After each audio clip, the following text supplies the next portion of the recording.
د خپل د مدرسې طالبان چې دلته اوسېږي اکثره دا ناوخته کېږي. آداب خدا دي چې درس شروع وي، د درس په وخت کې څوک چې کوم ځای ته راغی په هغه ځای به کښېني، مخته به بیا نه راځي. دلته قرآن شریفونه غوړېدلي، نو خلکو ته هم تکلیف وي، د قرآن شریفو سره هم بې ادبي راځي چې پښې په دا میزو باندې را اړوي یو د خواته مخته راځي. نو د خپلو طالبانو د مدرسه کې اوسېدونکي ملګري نه خواهش ته چې دا د لږ تر نورو خلکو وختي ځان راکوي. اوس نو نه د لس تېرې دي، په 9 بجو د موږ ټیم ده، 10 منټه موږ انتظار کوو، خو بیا هم دی ناوخته راځي. اوس هغه قرآن شریفو والا لا تر اوسه نه دي راغلي، دا به بیا اوس راځي. سبق په مابین کې په دا ټولو خلکو کې راتېرېږي، دغه ځای ته به ځان را رسوي. آدابو لحاظ ډېر ضرور ده، داسې نه چې یا یو مسلمان ته د موږ نه تکلیف ورسېږي یا د قرآن عظیم شان بې ادبي د موږ نه وشي. نو دا داخلي ملګري باید نورو ورځو کې تر دغه نه 10 منټه وختي راشي، خو دلته وختي راشي، وختي اودسونه وکړئ، کښېنئ، وظایف وکړئ، تلاوت وکړئ، دغه هم ګټه ده. اعوذ بالله من الشیطان الرجیم، بسم الله الرحمن الرحیم. إن المنافقين يخادعون الله وهو خادعهم وإذا قاموا إلى الصلاة قاموا كسالى يراءون الناس ولا يذكرون الله إلا قليلا. اللهم صل على سيدنا محمد وعلى آل سيدنا محمد وبارك وسلم عليه. مخکې آیاتو کې اکثر ځای کې د منافقینو ذکرونه ډېر راغله. اوس ربي کریم یې چې منافقینو دستور دا ده چې دوی همیش دپاره په دوکه زندگی کوي، په خوله ایمان، په زړه کې کفر، په ظاهر باندې لمونځ، په ظاهر باندې روژه، په ظاهر باندې مثلا یو بل عبادت، خو په زړه کې نفرت. دا لکه د الله سره چې دوکه کوي، د الله تعالی سره خو څوک دوکه نشي کړی. مخکې صورت بقره کې موږ دغه تحقیق کړی ده چې الله تعالی د زړو په ټولو رازو باندې خبر ده، خو دی چې د عمل کوي لکه د دی په خیال، الله تعالی چې لکه دی په زړو نه خبر ځکه داسې دی عمل کوي. او یا دا چې دوکه د دی د رسول الله صلی الله علیه وسلم او د صحابه سره دا داسې ده لکه د الله تعالی سره دوکه. من عاد لی ولیا فقد آذنته بالحرب. څوک چې د خدای د دوست سره بدی کوي، دوکې کوي، ضرر رسوي، الله تعالی یې داسې بولي لکه د الله تعالی سره چې څوک داسې بې ادبي کوي. او څوک چې د خدای د دوست سره نیکي کوي، دوستي او محبت کوي، الله تعالی دومره په راضي کېږي لکه الله تعالی ته چې ورکوي. ځکه چې فقیر ته، مسکین ته، محتاج ته شی ورکوي، هغه حدیث مبارک ته چې اول الله تعالی په خپله قبض کوي. الله دومره یې قبولي ته اشاره ده چې مخکې تر ورکړه نه چې مسکین لاس ته لا نه رسېدلی، الله تعالی بیا قبول کړی. ان المنافقین یخادعون الله. بشک منافقین ټګي کوي، اسلام ښکاره کوي او کفر پټوي، دوکه کوي دی د الله تعالی سره. وهو خادعهم. او الله سزا ورکوونکی د دی د ټګۍ او د دی د دوکې ده. واذا قاموا الى الصلاه. د منافقینو عادت دا ده، علامه یې دا ده. واذا قاموا الى الصلاه، کله چې دی پورته کېږي لمانځه ته، قاموا کساله، بیا پورته کېږي ډېر سست، شوق نه وي د عبادت. یراؤون الناس، صرف ځان ښیي خلکو ته چې زه هم لمونځ کوم، جومات ته راغلی یم. ولا یذکرون الله الا قلیلا. دوی نه یادوي الله تعالی مګر هم ډېر کم. دوی مطلب چې خلکو ته ښوونه ده. نو په هغه اوقاتو کې جومات ته لمانځه ته راځي چې خلک یې ویني. چې خلک یې نه ویني، وایي غالب اوقات دا دی لکه ماښام، لماخستن، سهار، چې د خلکو تعلق نه وي ورسره، په هغه وختو کې بیخي لمونځ نه کوي. دوی مطلب خلکو ته ځان ښوونه ده. نو قلیلا دا معنا چې لمونځ نه کوي مګر په کم اوقاتو کې لمونځ کوي چې هغه په کوم وخت کې خلک ویني. یا لکه موږ تاسې د خلکو اکثرو خدای مو دې په حال رحم وکړي دستور ده چې د ماښام لمانځه ته خلک جومات ته ډېر راځي. مازدیګر لمونځونه هم تر تیر وي، بیا را روان جومات ته. په جوماتو کې مجلسونه شروع کړي تر ماښامه پورې. هغه خلک چې جومات کې ماښام نه ځایږي دومره ډېر وي، ماخستن بیا نه وي، سهار مانځه کې بیا نه وي. نو الله تعالی د دوی د معرفت یو علامه دا ذکر کوي. دوی چې لمونځو ته چې کېږي ډېر سستان وي، دا لمونځ ورته پیټی وي او خلکو ته صرف ځان ښیي. نور لمونځ نه کوي ذکر نه کوي مګر هم ډېر کم کوي په یوه کم اوقاتو کې چې خلک یې ویني دا کار کوي مذبذبین بین ذلک په دې حال کې چې دوی حیران او متردد دي په مابین د دغه ایمان او د کفر کې لا اله هؤلاء نه بیخي مکمل په طرف د مؤمنینو دي د باطن په لحاظ باندې ولا اله هؤلاء او نه مکمل د کافرانو په طرف باندې دي د ظاهر په بنیاد ظاهر خو د کافر د کفر ناری نه وي د اسلام ناری وي په زړه کې بیا ایمان نشته ومن یضلل الله څوک چې الله یې ګمراه کړي فلن تجد له سبیلا ته به نه کې پیدا د هغو دپاره لیار د منافق حال د تذبذب او د تردد حال یعنی د دوه لکه مثال یې ورکړی ده و یوه میږه چې د دوو رمو په مابین کې ګوښې پاتې شي یوه طرف ته هم لرې رمه ویني بل طرف ته هم لرې رمه ویني دغه میږه کله هغه یو طرف نږدې ورته ولدی شي یا نارې د میږو واوري په هغه طرف منډې کړي کله بیا دا بل طرف میږي نږدې یا نارې واوري بیا په دغه طرف منډې کړي سرګردانې وي نه هغه رمې ته تلی شي نه دغه ته تلی شي کله یو خواته منډې وایي کله بلې خواته منډې وایي یا ایها الذین آمنوا لا تتخذوا الكافرين أولياء من دون المؤمنين أتريدون أن تجعلوا لله عليكم سلطانا مبينا دغه منافق بل علامه پرون چې ذکر شو دا ده چې دوی د کفارو سره دوستی ډېرې لري د مسلمان سره نه یې د زړه تعلق او د زړه محبت او د زړه مینه د کفارو سره یې ډېرې اوس بیا د کفارو د مرګرتیا نه الله تعالی منع راکوي یا ایها الذین آمنوا هغه کسانو چې تاسو ایمان راوړئ لا تتخذوا الكافرین اولیاء منیسئ تاسې کافران دوستان من دون المؤمنین بغیر د مؤمنینو نه محبت چې کوي د مؤمن سره به کوي په مؤمنینو کې موږ ته بیا حکم دا ده چې څومره نیک خلک دي هغو سره به محبت زیات کوي ځکه چې څومره نیکو خلکو سره د چا تعلق زیاتیږي په ده کې نیکي زیاتیږي د الله تعالی طرف ته وصل کیږي اتریدون ان تجعلوا لله علیکم آیا تاسو اراده لرئ په دغه عمل چې د کافرانو سره دوستی کوئ چې تاسو وګرځوئ الله تعالی لره په خپل ځان باندې سلطانا مبینا ښکاره حجت چې بیا الله عذاب په در کې الله منې کړی او ته بیا هم جګېږې د کافر سره دوستی کوي نو د خدای متعال د طرف نه به په تا ظاهره حجت موجود وي ان المنافقین فی الدرک الاسفل من النار منافقین چې دي هغه په هغه لاندې طبقه د اور کې دي ولن تجد لهم نصیرا ته به نه کې پیدا د دوی دپاره مددګار چې د خدای پاک د عذاب نه اخلاص کړي د جنت په باب کې چې استعمالیږي درجات استعمالیږي د جهنم په باب کې چې استعمالیږي درکات استعمالیږي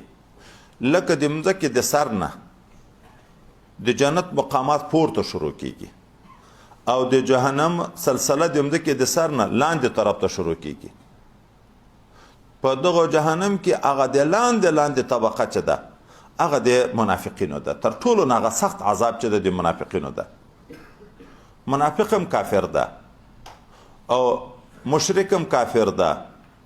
یهودی او نصرانی هم کافر ده د ده عذاب ولې تر نورو ډیر زیات ده سره له دې نه چې په اصل حقیقت کې کفر کې خو ټول شریکان دي د منافق عذاب ولې تر نورو ډیر سخت زیات ده وایي ځکه د جرم ډیر زیات ده نور کافران کفر کوي خو په کفر په اسلام پسخن نه وایي استهزاء نه کوي د یو طرف ته کفر کوي بل طرف ته په الله تعالی په رسول الله په مؤمنینو استهزاء کوي دا دوکماری لکه هغه چې په ځان نه خدای پاک باندې پسخند وي العیاذ بالله چې تش په خوله دی غلطوم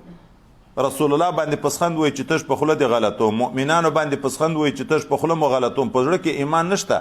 صرف په خوله باندې دوکه یې ورته ورکوي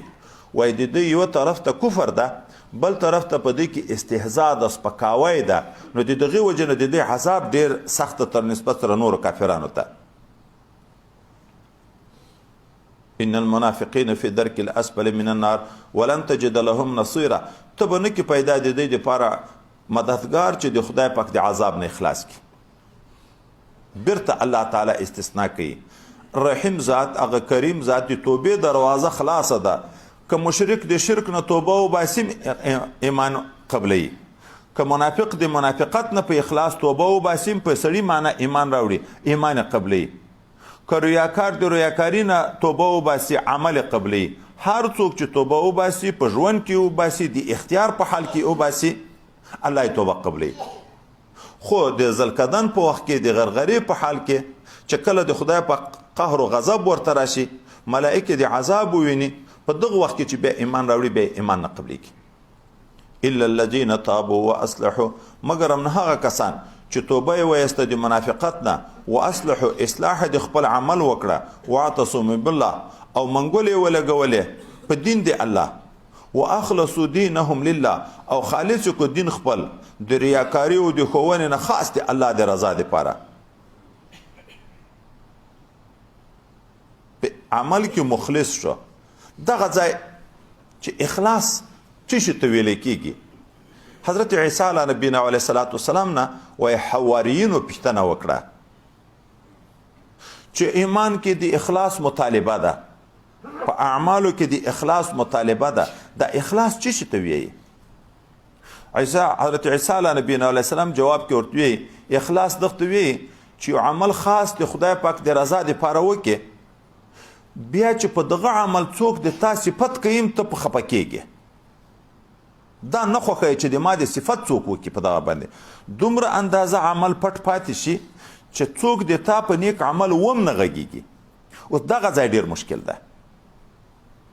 دا موږ چې عام طالب او ملا او صوفي و په کومو نامو باندې یادېږو چې موږ لمونځ وکړو موږ روژه ونیسو موږ زکات ورکړو موږ صدقه وکړو موږ یو بل نیک عمل وکړو بیا چې هغه د موږ نیک عمل څوک بیانوي موږ ته خوشحالي په پیدا کېږي که نه پیدا کېږي. وای اخلاص اصلي دغته ویل کېږي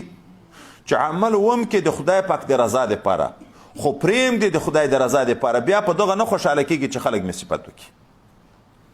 او که بیرته په دغه خوشحالي راغله خو دا شوبه د ریا شو که نه بیرته لکه هغه عوض په دنیا کې درکړی شو. واخلصوا دینهم لله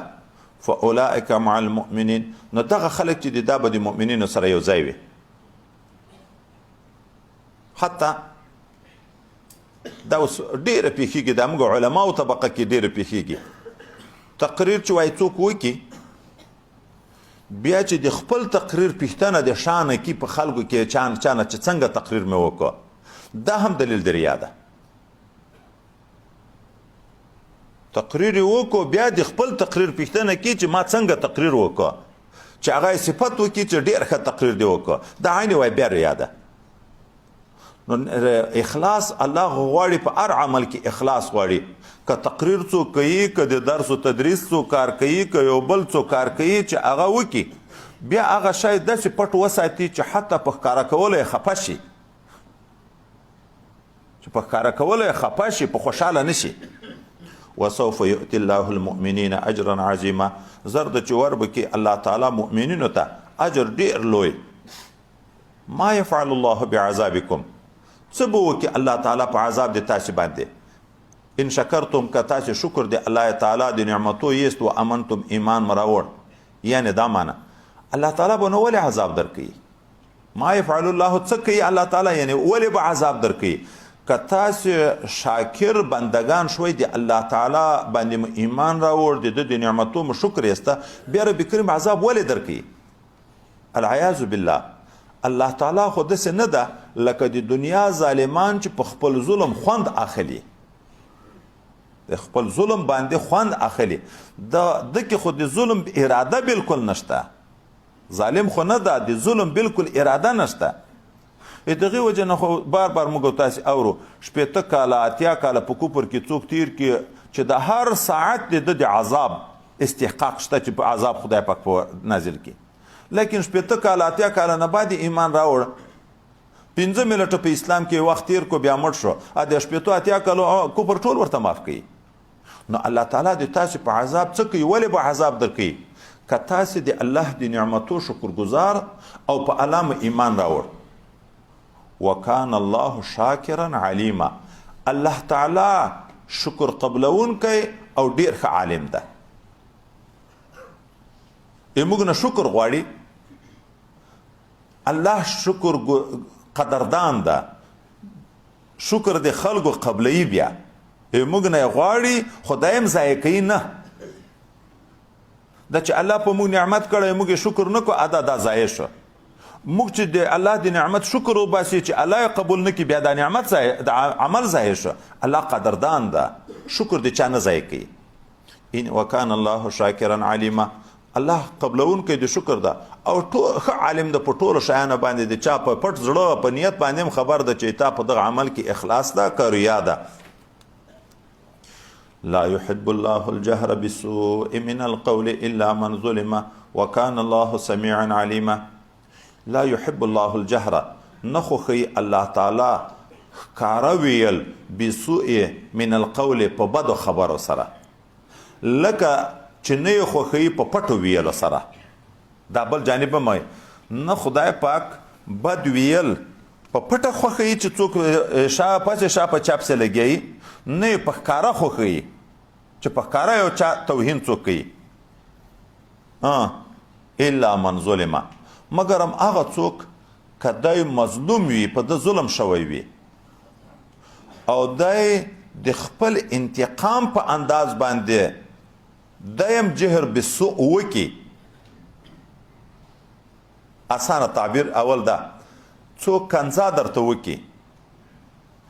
تا ته دوه شیان دي اوس شریعت کې ښه خبر خدا ده چې معافي وکي جواب د کنځا ورنه کې خو که دې ورکوو په یغومره انداز چې ده څه درته ویلي دي صرف یغومره لفظ درته استعمالوی شي نبی علیه صلات وسلام دوه جنګ کوونکي چې په کنځا باندې سره لګیا شي په دی د خدای لعنت ده خو لعنت په هغه چا ده چې اول چا د الفاظ پوچ استعمال کړه او دوم تر هغه حد انتقام نه زیادت ونه کړه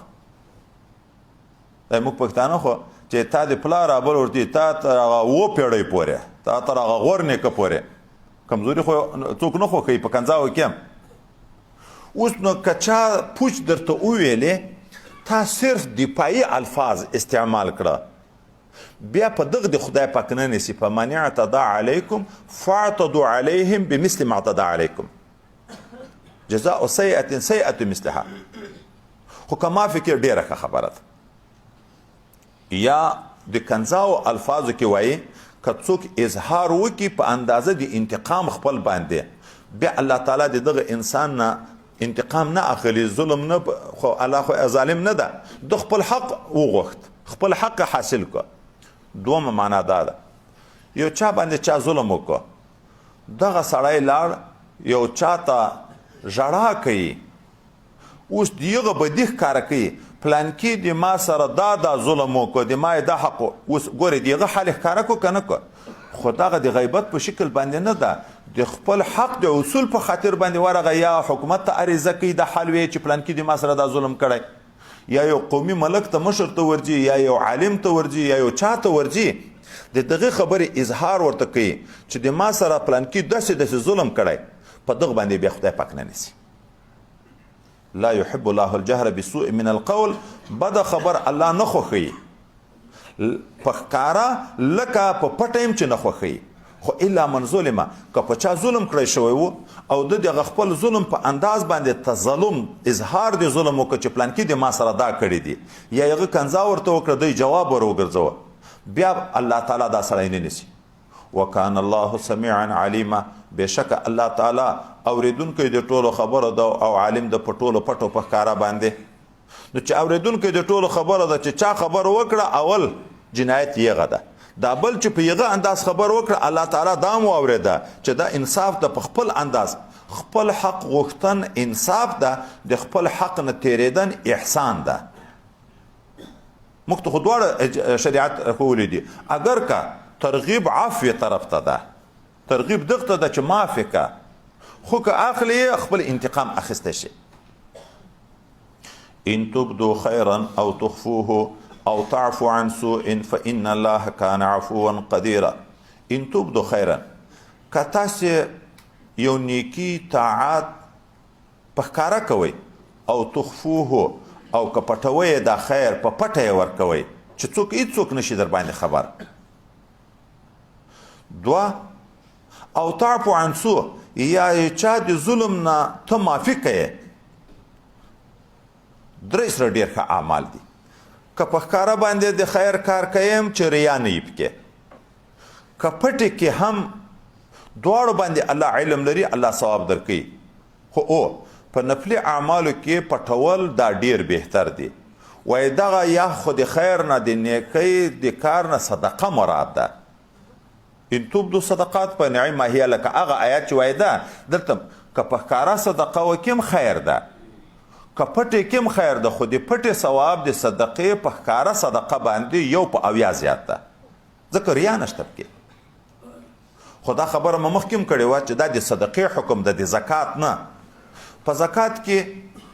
که سړی پټ زکات ورکوي د یو حکمت و مصلحت په بنیاد باندې هم روا ده.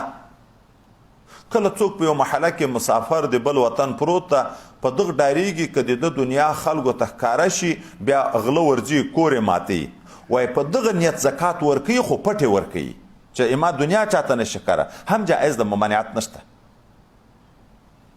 خو د عامو خلکو دپاره پټ زکات ورکول سبب د بدګمانۍ د مسلمانانو ګرځي چې په کلي کې پروت چا یې خیر و خیرات و زکات نه ده لیدلی، دنیا یې هم ده ډېره. نو د هغو دپاره بهتره دا ده چې په ښکاره یې ورکړي او نیت په صفا کوي، او بیا به دا نیت کې وکړي چې زه چې دا زکات ورکم د خلکو د وړاندې چې خلک هم وویني، دا نور مالدار هم زکات ورکړي، بیا 1 په 25 خدای پاک ثواب ورزیاتوي. او تعفو، یا چا بد در سره وکړه ته معافي ورته وکړې عن سوء د ده د بدۍ نه، نو دا هم ډېر ښه عمل ده. ولې رب کریم یو نکته بیانوي، فإن الله کان عفوا، ځکه خدای پاک معافي کوونکی ده. تخلقوا باخلاق الله، د الله تعالی اخلاق په ځان کې پیدا کوي. د اسماء الحسنا باندې ایمان ظاهره حدیث مبارک راغلی چې د رب کریم نه نوي نومونه دي څوک چې یاد کړي نو جنت ته به ځي. هغه نفس یادېدن نه ده، هلته ډېر شیان دي پکې، ایمان به په راوړي، اجمالا تفصیلا الفاظ به زده کوې، معنا به زده کوې، خو هغه مصداق هم چې په ځان کې به پیدا کوې. دغه ته تخلق باخلاق الله ویل کېږي. د الله تعالی یو نوم عفو ده. نو ته به په خپل ځان کې د عفو ماده پیدا کوې. مسلمان تکلیف درکو ته به عفو ورته وکړې، واعفو عمن ظلمک. او داسې هم نه چې د بېوسۍ د وجې نه به عفو کې، قدیره، الله قادر هم ده، سره له قدرته معافي کوي. ګورئ الله تعالی په موږ په هر څه قادر هم ده، خو موږ ګناه وکړو الله یې راته معاف کړي سره له قدرته. نو لوی کمال دا ده چې چا د تا سره زیادت وکړو، د تا وس هم رسیږي، انتقام هم اخیستی شي، خو ته سره له دغه قدرت نه یې معاف کړي، دغه کې ډېر لوی ثواب ده. حضرت پیغمبر صلی الله علیه وسلم ته یو صحابي مبارک عریضه وکړه، ما غلام د بې ادبي کوي، په ورځ کې څو وارې معاف کم، یعنې یو وارې ورتېر شم، ته خو ترغیب ډېر دغه ورکوې چې معافي کوي معافي کوي، یو وارې 2 وارې څو وارې معاف کم. نبی علیه الصلاة والسلام داسې په خوش کې ورته ویلي وایي 80 وارې. ولې که موږ په دنیا کې د موږ نه 80 وارې په 1 وار ګناه وشي، په 1 ورځ کې 80 وارې ګناه رانه وشي، او الله تعالی ته بیرته رجوع وکړو په هر وارې راته معاف کوي که نه معاف کوي، دا د الله تعالی په معافي د خپل ځان په باب کې خوشحاله کېږو که نه؟ 80 وارې وایي حد نه ده معلوم، دی د کثرت دپاره ذکر کوو، یعنې چې څومره ډېره معافي وکړي. په ښه کار کې پوښتنې ته څه ضرورت ده چې ښه کار څومره وارې وکړم؟ عفو خو ښه کار ده، د ښه کار دپاره خو داسې نشته چې ښه کار ته یو څو ورځې پورې که، نورې ځای ته پرېږده، یا په ورځ کې یو څو وارې نیک کار که، نورې ځای ته پرېږده. الله تعالی سره له قدرته تا ته په ورځ کې چې 80 وارې ګناه درنه وشي، خو چې په اخلاص بیرته الله تعالی ته رجوع وکړې، په 1 ورځ 80 وارې ګناه درته معاف کوي. نو خو ته چې یو چا جنایت او تکلیف درکو، وس دې په بر ده، خادم دی د خپل غلام دی، د بې ادبي درسره وکړه، 80 وارې معاف کړه، ته یې معاف کړه. ان الذين يكفرون بالله ورسله ويريدون أن يفرقوا بين الله ورسله ويقولون نؤمن ببعض ونكفر ببعض ويريدون أن يتخذوا بين ذلك سبيلا. اهل کتاب چې ځان ته دعوه د اسلام لري، ځان مسلمان بولي، خو په دین کې خود ساخته دین ځان ته جوړوي. بعضې انبیا منم، بعضې نه منم، العیاذ بالله، بعضې کتابونه منم، بعضې نه منم، او ځان بولم مسلمان. موږ ته حکم څه ده؟ لا نفرق بین احد من رسولک تفرقه ده. لا نفرقو ده کنه د آدم علیه السلام نه نیولې تر نبی کریم صلی الله علیه وسلم پورې دا 1,40,000 انبیا چې راغلي په بعضې اقوالو حتی تر دغه نم چې زیات راغلي دي وروسته به راشي منهم من قصصنا علیک و منهم من لم نقصص. اجمالي ایمان چې څومره انبیا راغلي دي په ټولو فرض ده په موږ نه ده. حتی په دا 1,40,000 کمه زیاتو انبیاو کې چې د یوه نبي د نبوت نه منکر شم کافر ده. 104 کتابونه چې موږ ته ذکر کیږي چې د یوې صحیفې نه منکر شم کافر ده. صحیفه خو څه کوي؟ د یو کتاب د یو آیات نه چې منکر شم کافر ده. دوی بیا بسته کتاب تورات منم العیاذ بالله، یهودیان وی موسی علیه السلام منم خو انجیل و عیسی علیه السلام نه منم، نبی کریم صلی الله علیه وسلم قرآن نه منم. نصارا وی چې عیسی علیه السلام منو، انجیل منو، خو موسی علیه السلام تورات نه منو، یا نبی علیه الصلاۃ والسلام قرآن عظیم شان نه منو. الله وی دې ځان ته مسلمان وي، خو الله وی دا یقیني کافران دي، هیڅ شک و شبهه د دې په کفر کې نشته. ان الذين يكفرون بالله ورسوله، بشک هغه کسان چې کافران کیږي په الله تعالی او په رسولانو دی الله تعالی، ويريدون اراده لري ان يفرقوا بين الله ورسوله، چې تفریقه وکي په ما بین د الله او د رسولانو دی الله کې. هر رسول دی الله دی طرف نه ده، نو چې الله منی دی الله هغه رسول نه مني، نو دی الله او د رسول په منځ کې دی تفریقه وکړه، الله منم رسول نه منم العیاذ بالله. ويقولون او نؤمن ببعض ونكفر ببعض، چې موږ ایمان راوړو په ځینو او منکران کیږو د ځینو نورو نه. ويريدون اراده لري ان يتخذوا بين ذلك سبيلا، چې دوی ونیسي په مابین د دغه کفر د اسلام کې ځان ته یو لیار ګوښه یو بل دین ځان ته جوړ کړي چې تفریقه په منځ د انبیاو او تفریقه په کتابو کې ده. اولئک هم الکافرون حقا، دغه خلک چې دي چې بعضې مني او بعضې نه مني، دا کافران دي یقیني په حق سره، هېڅ شک و شبهه د دوی په کفر کې نشته. واعتدنا للکافرین عذابا مهینا، موږ تیار کړی د کافرانو دپاره عذاب سپکوونکی. د دوزخ عذاب د مسلمان دپاره صفا کوونکی ده، مطهر ده، چې ګناه په وسوځي ختم شي بیرته به ځي ذاتي جنت ته. خو د کافر دپاره سپکوونکی ده، ټول زندگی به په جهنم کې وي، د جهنم نه وتل بیرته نشته. والذین آمنوا بالله، او هغه کسان چې ایمان راوړه د دوی په الله تعالی باندې، ورسوله او په ټولو رسولانو دی الله تعالی باندې، ولم يفرقوا بین احد منهم، او جدایی بیلتون نه در راوستلی په مابین د یوه هم د دغه انبیاو کې په منلو سره چې بعضې منو بعضې نه منو، دا جدایی نه در راوستلی بلکې ټول مني. اولئک سوف یؤتیهم اجورهم، دغه مسلمانان چې په ټول مؤمن به امور باندې ایمان لري، په ټولو دغه مسلمانان چې د زر د ور بکړه شي دی ته اجرونه دي دی. وکان الله غفور الرحیم، خدای په غفور او رحیم ذات ده. یو ایمان ده، یو ایمانیات دي، یو کفر ده، یو ګناوی دي. کفر نه معاف کوي الله تعالی، کفر نه معاف کوي چې د یوه نبي نه منکر شم کافر، چې د یوه کتاب نه منکر شم کافر، چې د یوه آیات نه منکر شم کافر. هر شی چې په دلیل قطعی ثابت وي، هر حکم چې په دلیل قطعی ثابت وي، دیغه نه چې منکر شي هغه کافر. دا کفر الله نه معاف کوي. یو ایمان لري،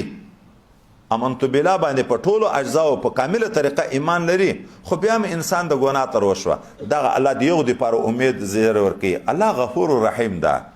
ګناه خو معاف کوي، خو کفر هیچ چاته نه معاف کوي. بعضې یهودیانو حضرت پیغمبر صلی الله علیه وسلم ته وویلې چې موږ خو په تا ځکه ایمان نه راوړو چې تا یو کتاب مکمل نشته. موسی علیه السلام ته تورات د تختو باندې لیکلی ټول په یو ځای ورکړی شوی، ته هم داسې یو وارې کتاب راوړه چې موږ د تا په قانون پوه شو. نن یو خیلی آیات نازل د یو حکم، سبا ته بیا بل حکم کوي، بله ورځ ته بیا بل حکم کوي. رب کریم حضرت پیغمبر صلی الله علیه وسلم ته تسلی ورکوي، ته د دغه بدبختانو په داسې خبرو خفه کېږه مه. دغه عناد په زړه کې ده، همیش دپاره بېادبي د دې عادت ده. تا نه اوس دا غوښتنه کوي، خو موسی علیه السلام چې هغه تورات په یو ځای ورته راوړی و،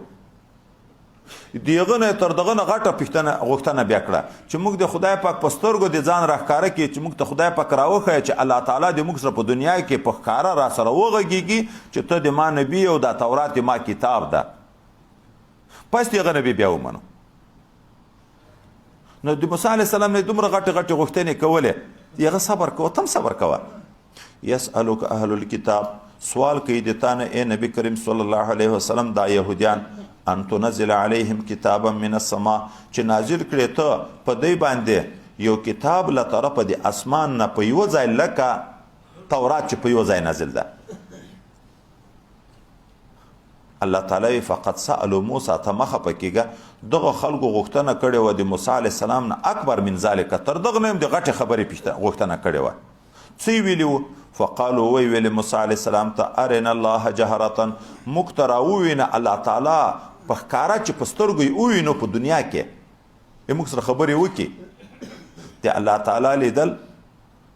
د اهل سنت والجماعت متفقه فیصله ده چې په قیامت کې مؤمنینو ته شته، هیڅ شک و شبهه په دغه خبر کې نشته. قرآن عظیم شان او احادیث مبارکه ونه دواړو نه ثابت ده. په دنیا کې د رب کریم لیدل د اهل سنت والجماعت عقیده دا ده ممکن ده عقلا، څه محال نه تر لازمیږي، ممکن ده عقلا څه محال نه تر لازمیږي، لیکن واقع نه ده. چاته د نبی علیه السلام په شان کې خو اختلاف ده چې معراج په شپه لیدلی که نه دلدلی، د نورو خلکو دپاره واقع نه ده. ولې؟ حضرت امام مالک رحمه الله وجه وی چې د الله ذات باقی ذات ده او دغه د دنیا د هر ژوندي سر سترګې دا پانی دي دا ختمیږي، په موږ ټولو باندې مرګ راځي که نه راځي؟ نو په پانی سترګو باقی ذات نه لیدی کېږي. ځکه هم چې جنت ته مسلمانان لاړ شي بیا دووري مرګ شته،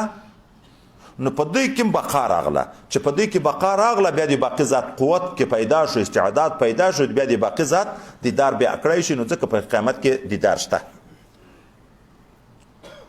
نو فقط د موسی علیه السلام نه د الله د مخامخ لیدلو غوښتنه کړې وه. فاخذتهم الصاعقه بظلمهم، بیا دوی ونیوه تندر په سبب د ظلم د دی. یو وارې دلته مخالفت وکړه، یو وارې سره له دې نه چې معجزې د حضرت موسی علیه السلام یې لیدلې وې، د فرعونیانو نه یې راخلاص کړه، لوی انعامات په شوي وو، د هغه باوجود ثم اتخذوا العجل من بعد ما جاءتهم البينات، بیا دوی نیولی و خسکی په خدایي باندې پس له دې نه چې دوی ته ښکاره معجزات هم راغلي وو. شرک غوره کړه. دا خو غوښتنه ده، دا بې ادبه غوښتنه ګناه ده، بې ځایه سوال ګناه ده. خو په عبادت خصوصي خو کفر ده، دی هغه هم کړی. فعفونا عن ذلك،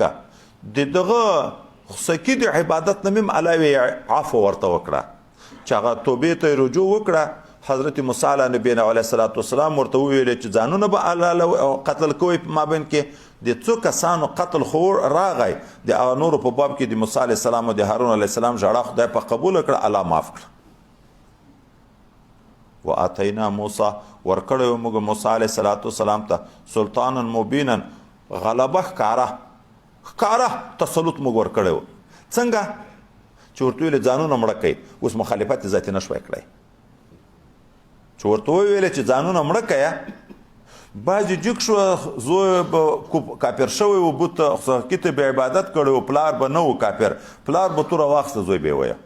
زوی به جګ شو پلار به ویه، ورور به جګ شو ورور به ویه، مخالفت یې نه شوی کړی ځکه الله تعالی دا تسلط ورکړی و. ګورې ایټم نه و ورسره، طاقت او ظاهري نه و ورسره، خو الله تعالی ورته خلک ټول تابع کړه. واتینا موسی سلطانا مبینا ورفعنا فوقهم الطور، او دغه بدبختانو یهودیانو باندې موږ پورته کړی و کوی تور به میثاقهم، په سبب دغه وعده اخیستلو د دوی باندې چې وعده تر واخلي. موسی علیه السلام به حکم ورته ویلی، دی به مخالفت کوه. بیا الله تعالی ملایکې ته حکم وکړو د دوی په انداز باندې غر راپورته کړو، په دوی باندې چې منۍ که در باندې درواچوم، بیا ټولو نارې شروع کړې چې موږ بس ومنه. وقلنا لهم ادخلوا الباب سجدا، او موږ ویلي و دوی ته چې هغه د ایلیا ښار ته ننوځئ په داسې حال کې چې سجده کوونکي یې، خو دوی د هغه نه مخالفت وکړو. وقلنا لهم لا تعدوا فی السبت، ما ورته ویلي و چې د هفتې په ورځ باندې ښکار د بیان مه کوئ تر حد نه مه تېرېږئ د هغه نه مخالفت وکړه دا خو یوه نه ده د دغه یهودو چا بل ځای کې راځي چې هر وخت به ته خبرېږې د دوی په یو خیانت باندې هر وخت په خبرېږي نو که دا غوښتنه یې تا نه کړې ګوره دوی کې دومره جنایتونه مخکې موجود دي واخذنا منهم میثاقا غلیظا وقلنا لهم ادخلوا الباب سجدا ننوځئ دا ښکار ته سجده کوونکي وقلنا لهم لا تعدوا في السبت مه تېرېږئ د حد نه په ورځ د هفتې باندې واخذنا منهم میثاقا غلیظا او اخیستې وه موږ د دوی نه وعده محکمه خو دوی وعدې ماتې کړې او صرف داسې نه چې ګناوې شروع کړې حتی انبیا هم شهیدان کړه رب کریم فبما نقضهم میثاقهم په سبب د ماتولو د دوی هغه وعدې محکم خپلې لره وکفرهم بآیات الله په سبب د وژلو او کفر د دوی په آیاتو د خدای پاک وقتلهم الانبیاء بغیر حق او په سبب د وژلو د دوی انبیا علیهم السلام لره په ناحقه د دوی په ګمانم ناحقه وقولهم او په سبب د قول د دوی قلوبنا غلف چې د موږ زړونه کلف دي د تا خبرې ورلویږي نه دا بیا د نبی علیه السلام سره بیادبي کړه د دغو په سبب موږ دوی ته سزا ورکړه الله تعالی وی زړونه نه دي کلف دروغ وی بل طبع الله علیها بکفرهم الله مهر لګوله د دوی په زړو خو سبب د دوی کفر ده بکفرهم ابتداء نه فلا یؤمنون الا قلیلا نو دوی ایمان نه راوړي مګر هم ډیر لږ یا د انسانانو په لحاظ لکه حضرت عبدالله ابن سلام رضی الله عنه او لږ یهودیانو ایمان راوړ او یا دا منه د دین بعضې خبرې مني چې د دوی نفسي خواهشات هم کې پوره کیږي ټول خبرې د دین نه مني بل وبکفرهم دوی ته سزا ورکړه شوې ده په سبب د کفر د دوی وقولهم او په سبب د ویلو د دوی علی مریم په بیبي مریم باندې بهتانا عظیما دروغ ډیر غټ العیاذ بالله حضرت عیسی علیه نبینا علیه السلام خو الله تعالی په خپل قدرت کامره په کلمه د کن پیدا کړ دوی به نسبت ارمون د زنا ورته کوي چې بیبي مریم زنا کړې ده د زنا نه پیدا د رسول د رسالت نه منکر بلکې دومره بې ادبي ورسره کول چې د ولد زنا نسبت به ورته کوه او بل وقولهم په سبب د دې قول د دوی چې انا قتل المسيح ابن مریم موږ وژلی د عیسی علیه السلام چې زوی د بیبي مریم ده رسول الله چې هغه رسول د الله تعالی ده یعنی دا معنی دوی خو رسالت نه مانو چې دای ځان د خدای رسول بولي په خپل ګمان موږ هغه هم وژلی او الله دې وی وما قتلوه حال دا چې دوی نه وژلی دغه عیسی علیه السلام وما صلبوه او نه یې پانسی کړی و ولکن شبه لهم لکن مشتبه کړی شوی و د دوی دپاره دغه وژل د حضرت عیسی علیه نبینا علیه الصلاة والسلام مخکې هم دا قصه کړې وه حضرت عیسی علیه نبینا علیه السلام د خپلې مور حضرت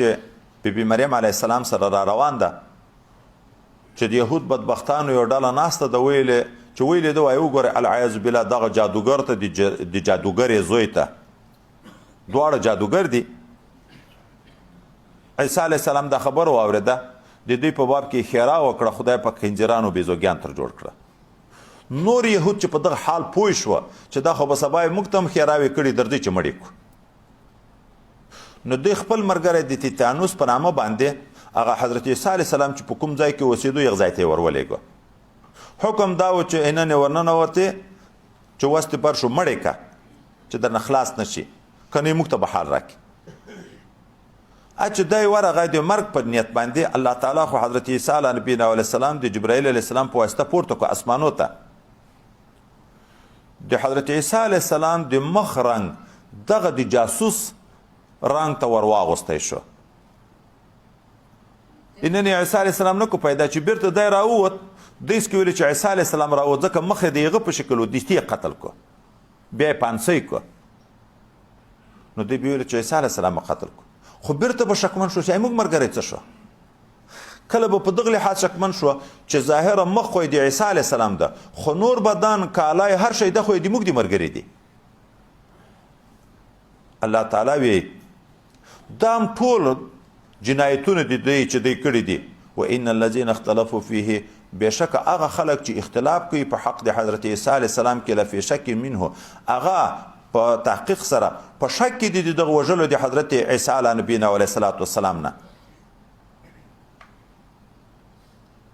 یا خپل یهودیان یا اختلاف حضرت عیسی علیه السلام په باب کې نصارا او چا د خدای مقام چا د خدای زوی چا ثالث و ثلاثه بالا ما لهم به من علم نشته د دې لپاره په دا وژلو د حضرت عیسی علیه السلام باندې څه علم الا اتباع ظن مگر هم صرف متابعت ګمان خپل ده وما قتلوه یقینا دی نه د قتل کړی یقیني سره طریقه سره بل رفعه الله الیه بلکې الله تعالی پورته کړی د خپل ځان په لوري باندې وکان الله عزیز حکیم دا الله تعالی غالب او حکیم ذات او د قیامت علامه خدای پاک یو علامه ګرځولای ده په ورځ د قیامت کې نه د قیامت نه مخکې چې هغه غټ غټ شیان پیښیږي د قیامت علامه یو په یغو کې د عیسی علیه نبی علیه السلام نزول ده چا به بیا راکوزیږي دجال به دای مرداري صلیب به ماتی خنجر به قتل کوي جزیه به نه قبلي یا به ایمان وي یا به وژل وي و ان من اهل الكتاب نشته هیڅ یو د اهل کتابونه الا لا يؤمنون به مگر هم خامخا قسم د ایمان به راوړي به په الله تعالی یا به په حضرت عیسی علیه نبی علیه الصلاۃ والسلام قبل موته مخکې تر مرګ د دغه اهل کتاب مخکې تر مرګ د حضرت عیسی علیه السلام دواړه احتمال وشته یا خو دا معنی هر یو اهل کتابی یهودی چې د حضرت عیسی علیه السلام په باب کې دا بې ادبي لري چې ولد زنا یې بولي العیاذ بالله او د دې د قتل دعوه لري چې موږ وژلی ده چې په هر یو یهودي د ذلقدن وخت راشي په دا دنیا کې چې د ذلقدن وخت پر راشي ملائکه د عذاب چې اوویني دلته بیرته ایمان راوړي چې عیسی علیه السلام د خدای بنده او د خدای رسول خو په دغه وخت ایمان نه قبلېږي یا وایي د هر یو یهودي د ژوند په اخر حال کې دا حال مراد ده قطعي یقیني به د ایمان راوړي خو د ایمان بیا په دغه وخت کې نه قبلېږي چې یو ملائکه ول دی بیا ایمان نشته دوم دا قبل موته د عیسی علیه السلام د مرګ نه مخکې به په عیسی علیه السلام ایمان راوړي دا هلته چې عیسی علیه السلام نزول وکړي راشي مخدم ځکه ته بیرته بیا په آخر وخت کې هلته به بیا یهودی بیا ایمان په راوړي چې کوم یهودیان هلته ژوندي وي ولې چې ایمان نه راوړي هغه خو وژني ټول خو دغه موجوده یهودیان چې نن نه مني وروسته نسل کې خو بیا ومني خو چې نن نه مني مړ شو په دغه حال کې هغه کافر تر دنیا لار تېر شو وان من اهل الكتاب نشته هیڅ یو د اهل کتابونه الا لا يؤمنون به مگر هم خامخه ایمان براوړي په حضرت عیسی علیه السلام باندې قبل موته مخکې تر مرګ د حضرت عیسی علیه السلام یا مخکې تر مرګ دغه اهل کتاب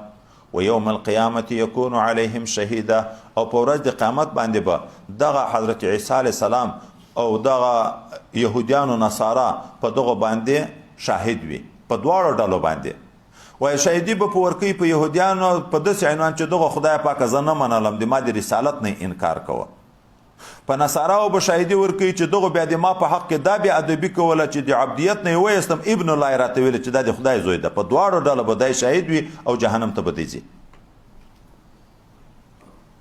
فبظلم من الذين هادوا حرمنا عليهم طيبات أحلت لهم وبصدهم عن سبيل الله كثيرا وأخذهم الربا وقد نهوا عنه وأكلهم أموال الناس بالباطل وأعتدنا للكافرين منهم عذابا أليما دغه يهوديانو باندې په دنیا کې قسم عذابونه راغلي دي دا عذابونه ټول مخکې نه چې را شروع دي اسباب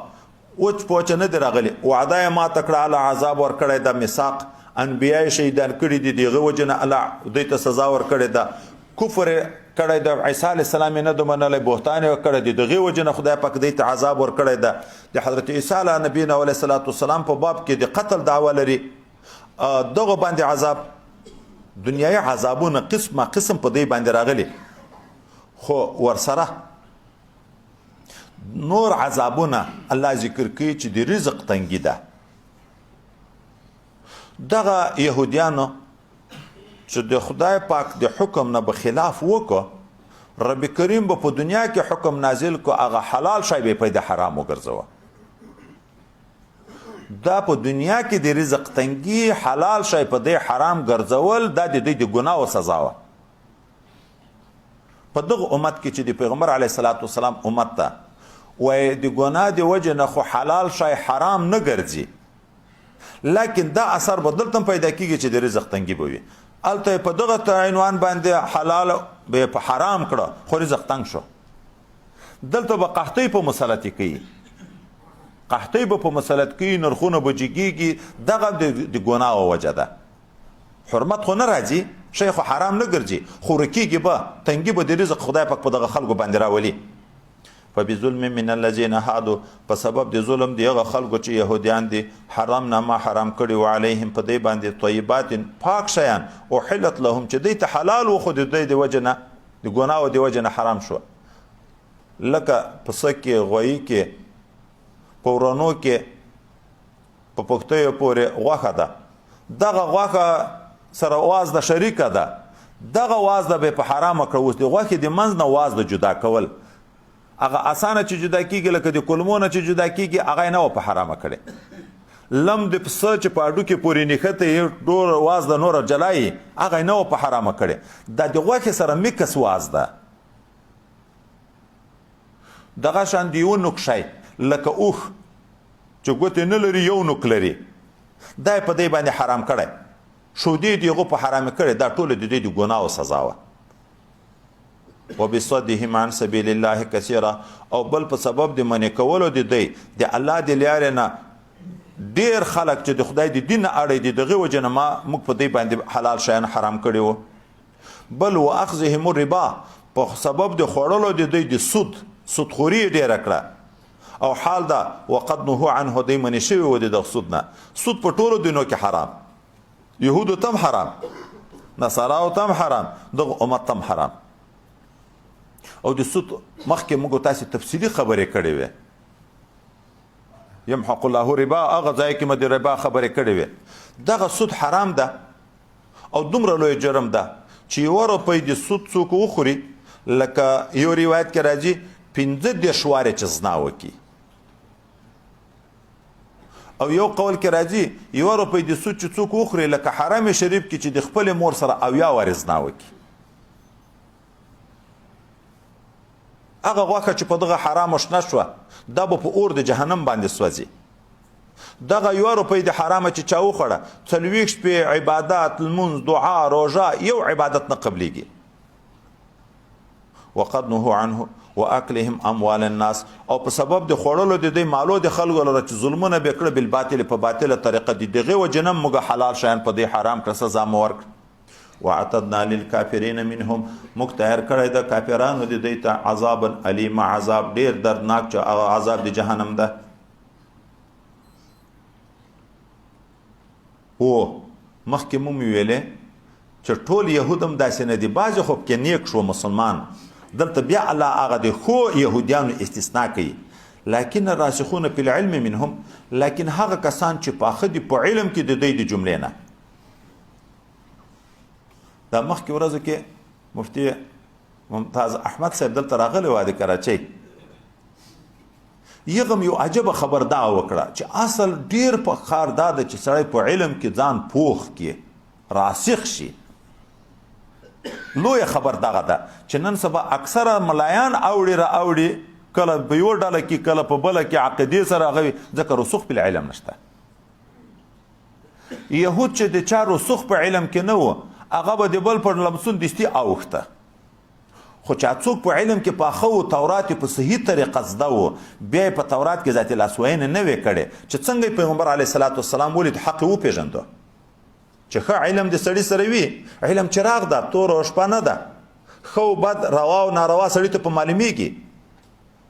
نو چې څوک پاخه و په علم کې، منهم د دوی نه، والمؤمنون، او هغه ایمان راوړونکي، یؤمنون بما انزل الیک، ایمان راوړي په هغه کتاب چې نازل شوی د تا ته، وما انزل من قبلک، او په هغه کتاب باندې چې هغه مخکې تر تا نه نازل شوی، چې هغه مخکینی ټول کتابونه دي. لکن راسخون فی العلم والمقیمین الصلاة، او هغه خلک چې په صحیح طریقه ادا کوونکي د لمنځو دي. والمؤتون زکات، او هغه خلک چې ورکوونکي د زکاتو دي. والمؤمنون بالله واليوم الاخر او هغه خلق چې ایمان لري په الله تعالی او په ورځ د آخرت اولئک سنؤتیهم اجرا عظیما دا د یهودو راسخ او دا نور مؤمنین لمونځ کوونکي زکات ورکوونکي دا ټول د دغه لپاره الله تعالی وی زه به اجر عظیم ورکوم چې هغه جنت ته خپل رضا ده خپل دیدار او خپل ملاقات ته انا اوحینا الیک كما اوحینا الى نوح والنبیین من بعده واوحینا الى ابراهیم واسماعیل واسحاق ويعقوب والاسباط وعیسی وایوب ویونس وهارون وسلیمان واتینا داود زبورا. دلته رب کریم یو قانون ته اشاره کوي د یو نبی د نبوت خبره چې ته معلومه یې د مخکې انبیاء په حال باندې قیاس کا که هغه صفات په دې کې موجود ونه په خپل دغه د تا لپاره دلیل ده چې دا حق نبی ده او کنه نو دروغ ثابتېږي. الله تعالی نبی علیه السلام ته تا مې داسې وحی نازل کړی لکه مخکینی انبیاء ته. نو چې څوک یو واره د نبی علیه السلام د نبوت حال معلوموي خو وحی ته دی وګوري. انا اوحینا الیک بشک موږ وحی کړی د تا ته ای رسول الله صلی الله علیه وسلم کما اوحینا الی نوح لکه څنګه چې موږ وحی کړی و نوح علیه السلام ته والنبیین او نور نبیانو ته من بعده وروسته د نوح علیه السلام نه لکه هود علیه السلام صالح علیه السلام لوط علیه السلام شعیب علیه السلام او دا نور انبیا. مخکینی انبیاو کې نوح علیه السلام ذکر کو تا ته مو وحی کړی لکه نوح علیه السلام ته خو د نوح علیه السلام نه مخکې خو انبیا تیر شوي دي. په دغه کې څه نکته ده د الله تعالی څه حکمت ده چې دا تشبیه د نوح علیه السلام سره ورکړي. بعضې مفسرین وی چې تشبیه په دغه حیثیت باندې ده. نوح علیه السلام اول هغه رسول ده چې کفارو او مسلمانو ګډو وړو خلکو ته راغلی. د ده نه مخکې خو کان الناس امة واحده د دغې وجې نه د ده مخالفت چې چا وکړه په هغو خدای عذاب راوست. نو لہذا دغه دغه وخت امتیانو ته تنبیه الله ورکوي لکه نوح علیه السلام چې الله راولېږو خلکو ته چې چا مخالفت وکړو الله هغه ټول په طوفان کې غرق کړ په دنیا کې عذاب پر راغی. نو ګورې وډار شي چې داسې عذاب په تاسې باندې رانشي. نو نوح علیه السلام اب ثانی مرته ویل کېږي په کشتۍ کې چې د سره څومره سپاره خلک وو دا باد چې نور ټولو دنیا اوبو لاندې کړه. په کشتۍ کې د درې زمانو د هغو کورنۍ ورسره وي او ورسره نور خلک هم هغه نور مړه شوه چې بیرته کشتۍ کوزه شوه صرف د ده د اولادو نسل پاتې ده. نو دغه حیثیت باندې اب ثانی ورته ویل کېږي دوم پلار. و اوحینا موږ وحی کړی و الی ابراهیم علیه السلام ته و اسماعیل علیه السلام ته و اسحاق علیه السلام ته و یعقوب علیه السلام ته والاسباط اولاد د دوی ته و عیسی علیه السلام ته و ایوب علیه السلام ته و یونس علیه السلام ته و هارون علیه السلام ته و سلیمان علیه السلام ته و اتینا داود زبورا موږ ورکړی و داود علیه السلام ته زبور. و رسولا او موږ رالیږلي و نور رسولان قد قصصناهم علیک چې په تحقیق سره قصه دی هغو کړې ده موږ تا ته من قبل پخوا و رسولا او نور رسولان مو لیږلي وو لم نقصصهم علیک چې په تا مو د هغو قصه نه ده کړې. دغه ځای نه مخکې چې موږ ویلې دا معلومیږي چې نوم په نوم په انبیاء سابقینو په موږ ایمان نه ده شرط ځکه د بعضو قصې الله تعالی کړي هم نه دي خو اجمالي ایمان په موږ باندې شرط ده چې ټول رسولان به منو ټول انبیا به منو دا په موږ شرط ده. خو چې د چا نومونه ذکر وي لکه اوس ګورې دلته په دغه ځای کې څو انبیاو نومونه ذکر شو نوح علیه السلام ابراهیم علیه السلام اسماعیل علیه السلام اسحاق علیه السلام یعقوب علیه السلام عیسی علیه السلام ایوب علیه السلام یونس علیه السلام هارون علیه السلام سلیمان علیه السلام داود علیه السلام. خو په نورو ځای کې د نورو انبیاو نومونه هم ذکر شوي دي. دا چې په قرآن کې کوم نومونه ذکر دي د دغو انبیاو باندې ایمان تفصیلي فرض ده. تفصیلی په نامه به اقرار کوي چې دا د خدای پاک پیغمبر ده. ایمان تفصیلی دا معنی په نامه به په دې ایمان راوړي چې دا د الله تعالی حق پیغمبر ده. وکلم الله موسی تکلیما خبرې کړې وي الله تعالی د موسی علیه السلام سره په خبرو کولو سره. رسولا لګلی او موږ دا رسولان مبشرین نذیر ورکون کې مؤمنانو ته په جنت باندې و منذرین ویره ورکون کې کافرانو ته په جهنم باندې. الله تعالی دا 1,40,000 کم زیات انبیا چې را لګلی دي مبشرین منذرین زیر ورکون کې او ډارون کې. د دې حکمت دا ده چې په قیامت کې بیا څوک دا ونه وي چې الله موږ نو خبر نو موږ څه خبر وو چې تا دې موږ نه ایمان غوښتی د خو رسول خو موږ ته راغلی نه و موږ ایمان څنګه راوړی وای لمونځ مو څنګه کړی وای خو زده مو نه و چا موږ ته بیان کړی نه و. الله وی چې دا عذر بیانوي د انبیا که الله تعالی وای ټول خلک جهنم ته بوځي الله تعالی باندې اعتراض څوک نشي کړی ځکه مولا د مالک د چښتن ده سړی لس پسونه لري ټول حلالوي پسه شکایت کړی شي که په هغو کې بعضې حلالوي بعضې ساتي که په هغو کې بعضې چاته دغسې ورکوي که په هغو کې څوک خرڅوي نه یو پسه هم اعتراض نشي کړی چې ما ولې حلالوی ولې هغه نه حلالوی ما ولې خرڅوی ولې هغه نه خرڅوی ما ولې هبه کوي هغه بل ولې نه کوي دا اعتراض نشته. عدل ده ځکه ظلم دغته ویل کېږي وضع شی فی غیر محله. دا هلته دا ظلم چې د بل په ملک تصرف وکړي د بل په ملک ټول مخلوق د الله ده نو الله چې په خپل مخلوق کې تصرف کوي دغته ظلم نه ویل کېږي. خو الله تعالی هغه رحیم ذات په عدل اکتفا نه د رحم معامله کوي. انبیا یې راولېږل چې خدای پاک دا خلک خبر کړي چې داسې نه وي چې بیا په قیامت کې عذر کوي چې موږ ته خو رسول نه ورغلی. لئلا یکون للناس علی الله حجة د دې دپاره چې نشي پاتې خلکو ته په الله تعالی باندې څه عذر بانه بعد الرسول پس له لېږلو د رسولانو نه. وکان الله عزیزا حکیما دا الله تعالی غالب او حکیم ذات. اوس موږ عامه مسلمانانو ته رب کریم حکم کوي فاسألوا اهل ذکر ان کنتم لا تعلمون. ای عوامو ای خلکو چې په کوم څه نه پوهېدئ د علماو نه پوښتنه وکئ. رب کریم د نبی علیه السلام نه بعد تر قیامته پورې چې اراده څومره د بقا د دنیا وي خدای پاک به په هر وخت کې علما پیدا کوي ځکه دین بغیر د دی نه چلیږي نه. نو عوامو ته عذر نشته چې موږ څه خبرو ملایان خو 1400 کاله یا 1400 کاله مخکې تیرو موږ څه خبرو دا عذر نشته. د دغه وجه نه خو خدای پاک علم را باندې فرض کړی ده. بیا دلته چې موږ په اسلامي ملک پراته یو دغه مسلمانان به څه عذر په قیامت کې کوي خدای پاک ته چې یا د روژې نه و خبر یا د لمانځه نه و خبر یا د زکات نه و خبر یا د سود د حرمت نه و خبر یا د نورو ګناهو د حرمت نه و خبر. دا د ناخبرتیا عذر به څنګه کوي؟ هېڅ چاته عذر نشته. اوس خو د ده دانسته په ښکاره سترګو په رڼو سترګو غلاوې زناوې قتلونه لمنځونه پرېښودل څومره ګناوې چې کوي ټولې په ښکاره باندې کوي بغیر د عذر نه کوي. عذر مزر نه لري. لكن الله يشهد بما انزل اليك. حضرت نبی علیه الصلاۃ والسلام الله تعالی مخکې چې تسلی ورکړم چې ته د خدای پاک د طرف نه نبی لکه نور نوح علیه السلام ته چې وحی شوی یهودو چې د تا رسالت نه منو نو الله وی د تا پر رسالت زه شاهدي ورکوم نه دی مني نور څوک. لكن الله يشهد لكن الله تعالی شاهدی کوي بما انزل الیک په هغه کتاب چې نازل کړی د تا ته انزله بعلمه. الله تعالی دا کتاب نازل کړی د په خپل علم باندې. نا خبرتیا کې قرآن نه ده نازل. الله تعالی د قرآن په هر لفظ هم علم لري په هر معنایم علم لري په هر سر و حکم هم علم لري د نزول په وخت هم علم لري د نزول په مصلحت هم علم لري هغه واقعه چې پیښیږي چې الله یې نازلوي هغه باندې هم علم لري. په دا ټولو الله تعالی عالم ده. دوی بې عقلانو په یوه ور تورات وخت الله بل ځای کې وایي چې ځکه لږ لږ درته نازلوم چې زده دې ښه شي چې اوس سړی استاذ ته کینی ټوله سپاره د اول کنکۍ د نوراني سپاره ټوله په یوه ورځ ورته ویې ضبې شي.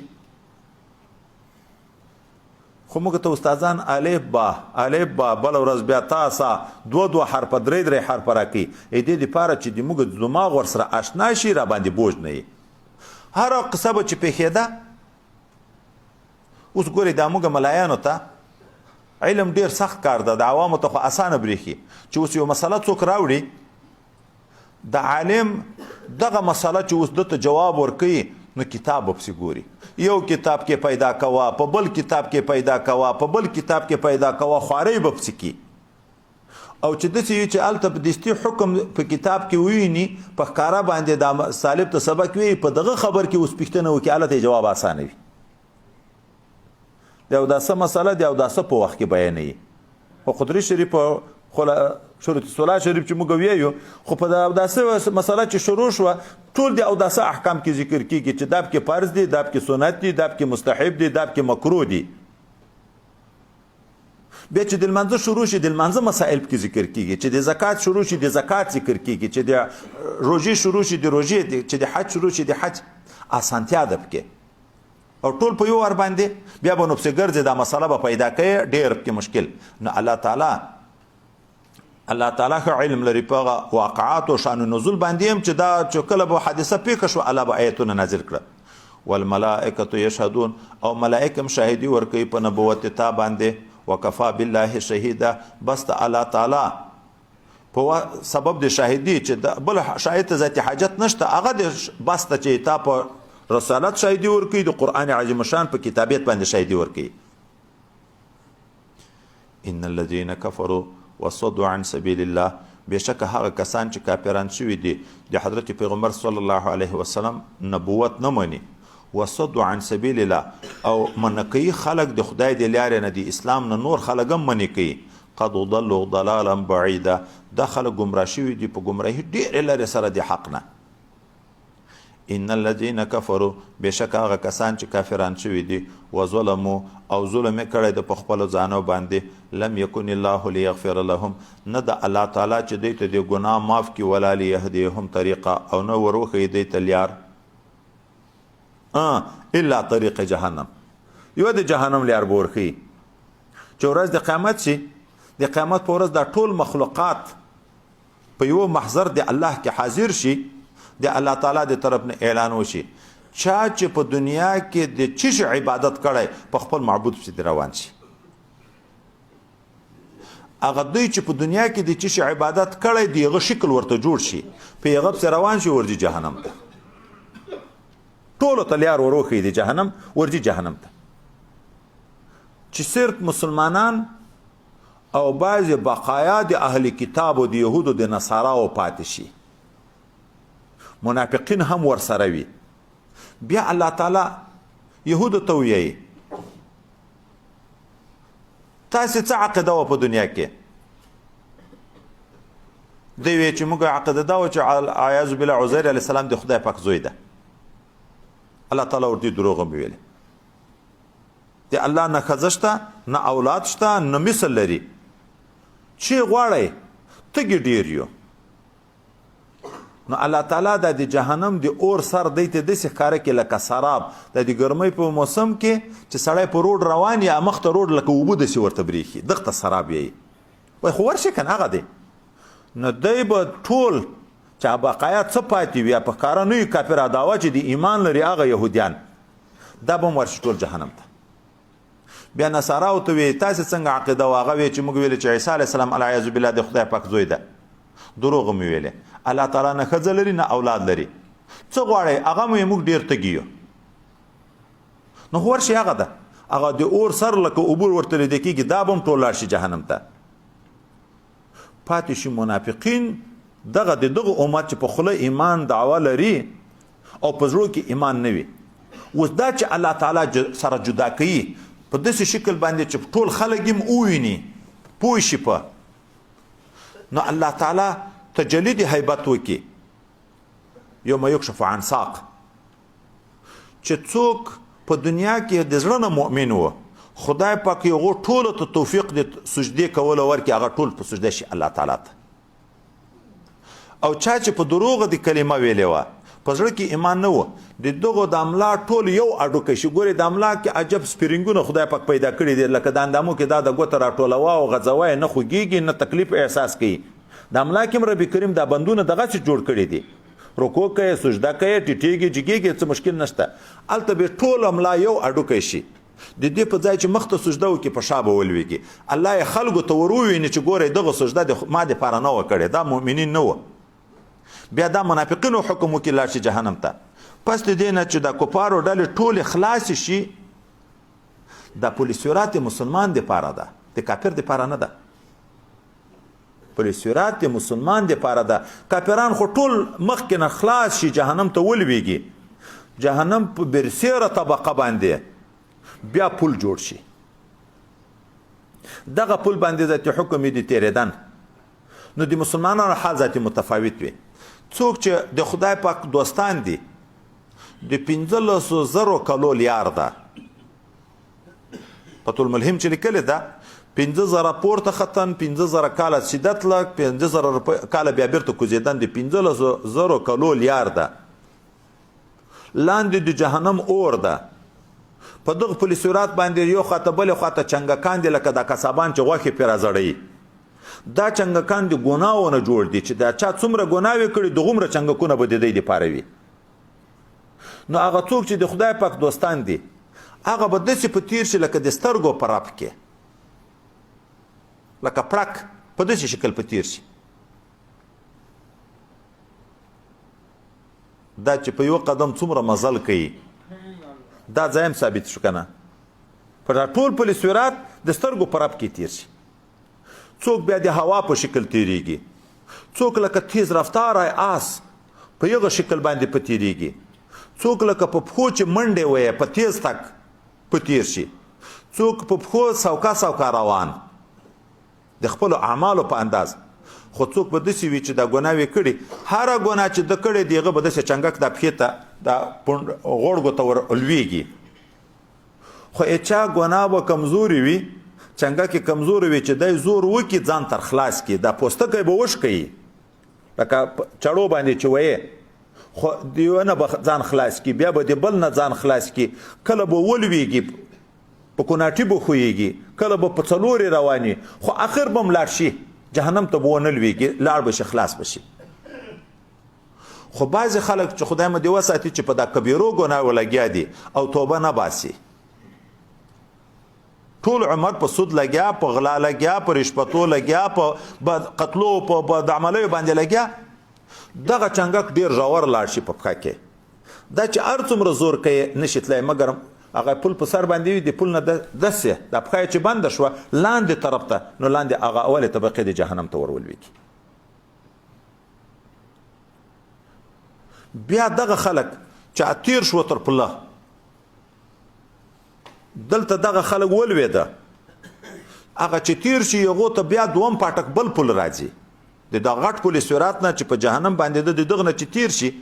بیا هلته الله تعالی ورته د خپل منځي حقوقو په باب کې بیا یې ودرې، اوس چې تاسې یو په بل حق دغه حقوق سره واخلئ،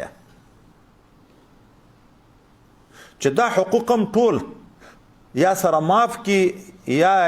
د یوه نیکي بل ته ورکي، یا الله تعالی یې راضي کړي په بنګلو په دغو باندې. د هغه نه بعد ځای ته ورته ځئ ځئ خپلو کورو ته، خپلو کورو ته. نبی اسلامي په دنیا کې خپل کور چاته داسې نه وي معلوم لکه په جنت کې چې خپلې بیبیانې خپل کور بیا جنتیانو ته خدای پاک معلوم کړي. هر سړی سیده روان یې خپلې درجې ته ځي، خپل کور ته ځي. نو الله تعالی بیا وروسته نو د هغو ګناهګارو دپاره شفاعت چې په جهنم کې پاتې وي بیرته بیا خدای پاک راوباسي. نو دا ان الذين كفروا وصدوا عن سبيل الله قد ضلوا ضلالا بعيدا ان الذين كفروا وظلموا لم يكن الله ليغفر لهم. دغه خلک چې کفر یې کړی، ظلم یې کړی په ځان باندې، نه د الله چې دوی ته مغفرت وکړي، ولا لیهدیهم طریقه، او نه د چې دوی ته ښوونه وکړي د لیارې، الا طریقه جهنم، مګر هم طریقه د جهنم، لیار د جهنم ورښیي، خالدین فیها ابدا، چې همیشه به په دغه جهنم کې تل تر تله. وکانه ذلک علی الله یسیره، دغه په جنت کې همیش دپاره استوګنه د کافرانو په خدای پاک دا ډیره اسانه ده. یا ایها الناس قد جاءکم الرسول، ای خلکو په تحقیق سره تاسو ته راغلی د رسول صلی الله علیه وسلم حضرت محمد مصطفی صلی الله علیه وسلم چې موږ تاسو پیغمبر ده، بالحق په حق سره، من ربکم لجانب د رب د تانه، اسلام حق ده، قرآن حق ده، دغه حق راوړي دي. نو فآمنو، ایمان راوړئ، خیر لکم د پیل مقدر د پاره مفعول، واقصدو خیر لکم، نیت وکئ د هغه شي چې هغه تاسو لپاره خیر ده، د ایمان د تاسو لپاره خیر ده.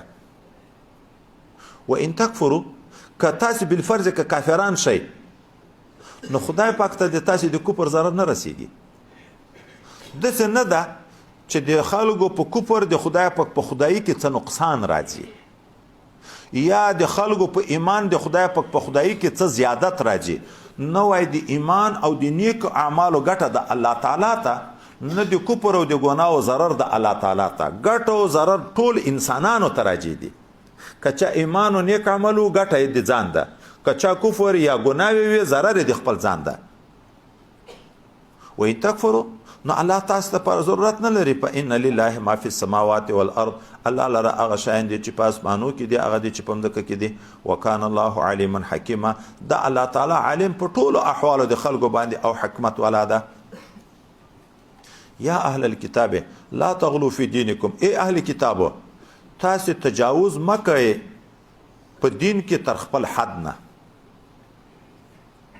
یهودم تجاوز کوو، نصاراوم تجاوز کوو. یهودو تجاوز دا کوو چې د حضرت عیسی علیه السلام په باب کې د بی ادبۍ په لحاظ تجاوز کوو، د نبوت نه بالکل منکر ولا د زنا ورته ویلې. نصاراو تجاوز کوو د حد نه، د حضرت عیسی علیه السلام په محبت کې د بندګۍ نه ویس خدای ته ورسوه. څوک په بی ادبی کې لاړ کافران شو، څوک په محبت کې لاړ کافران شو. لکه حضرت علی کرم الله وجهه چې ما ته حضرت پیغمبر علیه الصلاۃ والسلام ویلې دي د تا شان شان د عیسی علی نبینا علیه السلام ده. څوک به په محبت کې غر کېږي د ایمان به وځي، څوک به په مخالفت کې. چې حضرت علی کرم الله وجهه دور راغی، دا مبتدعين دوی ډلې، خوارج په مخالفت کې تباه شو، روافض په محبت کې تباه شو. یا اهل الكتاب لا تغلو فی دینکم، ای اهل کتابو تجاوز مکوئ د حد نه په دین خپل کې. ولا تقولوا علی الله، ما تړئ په خدای پاک پورې مه ویئ په الله تعالی باندې الا الحق، مګرم حق خبره کوئ. انما المسیح عیسی ابن مریم رسول الله، بشکه حضرت عیسی علی نبینا علیه الصلاۃ والسلام چې زوی د بیبي مریم ده، دا د الله رسول ده، ولا د زنا نه ده. رسول ده، خدای نه ده. وکلمته، کلمه د الله ده، القاها اچولې ده الی مریم بیبي مریم ته. په کلمه د کون پیدا. وروح منه، روح ده چې صادر من الله ده. ظاهری اسبابو کې پلارم نه لري، د الله تعالی د طرف نه بذات د روح ورغورځېدلی ده. روح منه صادر من الله ده، داسې نه معنی چې جز منه. ولې بل ځکه آیت راځي الله تعالی دا ټول په مځکه کې چې څه شیان دي مسخر کړي دي د تاسو لپاره جميعا منه. منه خو حالت هم راغلی، ټول د خدای زمن دي، دا خدای هم نه مني. فآمنوا بالله ورسوله، ایمان راوړئ په الله تعالی او په رسول دی الله تعالی. ګورې د عیسی علیه السلام الته خبره دا ده د نبی علیه السلام شروع ده، تاسو ته حق پیغمبر راغلی، په ده ایمان راوړئ. په مابین کې بیرته د عیسی علیه السلام خبره ذکر کوي. الته مسلم شریف کې روایت ده، حضرت نبی کریم صلی الله علیه وسلم فرمایي څوک چې په ایمان په مال لري، کتابو په رسولانو لري، بیا عیسی علیه السلام نوم صریح اخلي چې عیسی علیه السلام د خدای پاک بنده او د خدای پاک رسول بولی،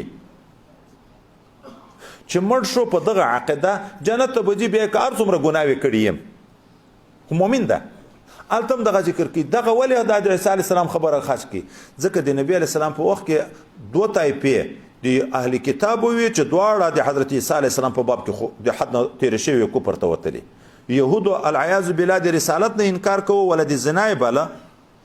او نصاراو د رسالت نه انکار کوو، ابن الله بالا، دواړه کافران.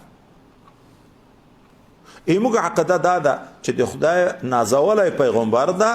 د خدای پاک بنده ده، خدای نه ده، او نه العیاذ بالله ولا د زنا ده. فآمنوا بالله ورسوله، ایمان راوړئ په الله تعالی او په رسولانو دی الله تعالی. ولا تقولوا ثلاثه، مو ویئ چې خدایان درې دي، لکه نصارا چې دغه عقیده لري العیاذ بالله چې یو خدای پاک ده، العیاذ بالله چې بیبي مریم د ښځه د دام خدای ده، العیاذ بالله حضرت عیسی علیه السلام زوی د دام خدای ده. انتهو ځان منې کوي دغه تسلیس د عقیدې نه. واقصدوا خیر لکم، دغه خیر قصد وکړئ چې هغه توحید عقیده ده چې الله تعالی یو ده الله تعالی شریک نه لري، زوی نه لري، ښځه نه لري. انما الله اله واحد، بشک الله تعالی چې ده معبود یو ده، بے شریک او بے عیب ده. سبحانه پاکی ده دلره ان یکون له ولد، چې د دپاره د اولاد پیدا شي. دا نسبت ولد ده خو عیب ده چې خدای پاک دې څوک تړي.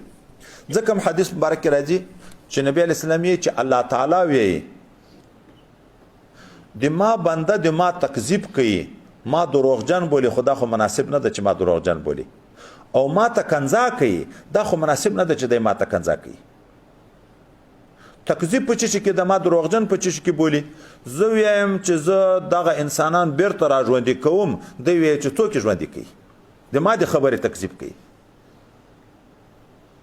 او کنځا چې ده، کنځا دا ده چې ما ته د ښځې نسبت کوي چې د الله ښځه شته، د الله اولاد شته. دا ګوره دا په انسانانو کې کنځا څه شي ته ویل کېږي؟ نامناسبه لفظ چې د ده د شان سره مناسب نه وي، ته داسې لفظ ورته استعمال کې، دغه ته کنځا ویل کېږي. د تا مور داسې کم دغسې کړي خو نامناسب لفظ استعمال کړه، کنځا ده. د الله تعالی د شان سره دا مناسب نه ده چې دا نسبت څوک ورته کړي، نو دا الله ته کنځا وکړه. له ما فی السماوات و ما فی الارض، خاص الله لره هغه څه دي چې په اسمانو کې دي، هغه څه دي چې په مځکه کې دي، ټول مملوک دي الله تعالی دی. وکفا بالله وکیلا، بس ته الله تعالی له وجه د کار جوړونه چې څوک دی الله تعالی د چا کار جوړوي، بس الله تعالی کافي ده. بس ته د نصارا وفد چې حضرت نبی علیه الصلاۃ والسلام ته راغلی و، یغو یو دا خبره وکړه نبی علیه السلام ته چې ته د موږ د صاحب سپکاوی کوي ځکه موږ په تا باندې ایمان نه راوړو. څنګه ته عیسی علیه السلام د خدای بنده بولې؟ دا خو د ده سپکاوی ده. الله تعالی آیت نازل کو، بندگی خو په مخلوق کې ما بل ورځ مې ویلې تر ټولو نه بهترین صفت ده. نه عیسی علیه السلام د دغه نه تکبر کوي چې خدای پاک ته زه ولې سجده وکم، زه ولې د الله عبادت وکم. نه د عرش ملائکه مقرب ملائکه د دغه نه استنکاف او تکبر کوي. دا خو د فخر ځای دی چې څوک د الله تعالی غلامی وکړي ولا یې غلامی قبول کړي. د فخر ځای دغه ده. الله تعالی وی لا يستنكف المسيح، عار او پیغور د ځان دپاره نه بولي حضرت عیسی علیه السلام، ان دا خبره یکونه چې دی د شي عبدا لله، بنده د الله تعالی شي. ولا الملائکه المقربون، او نه د الله هغه نږدې ملائکه مقرب ملائکه هغه غیرت کوي نن کوي د دې خبره نه بد غني چې دی د الله بندگان شي، هغه هم نه کوي. اوس دلته یو سوال واردېږي چې دغه ځای کې دستور دا ده چې ترقي د ادنا نه اعلی ته وي. ته چې د یو چا عظمت ذکر کوي قدرت، نو ته چې وایې چې پلانکای ملک د مثلا د کلي پلانکای اول د کشرانو نه خبر شروع کې دا ملکی منی دا منی، بیا په قوم کې غټ سره بیا اخر کې خلک ذکر کوي چې پلانکای منی. ترقي د ادنا نه اعلی ته وي.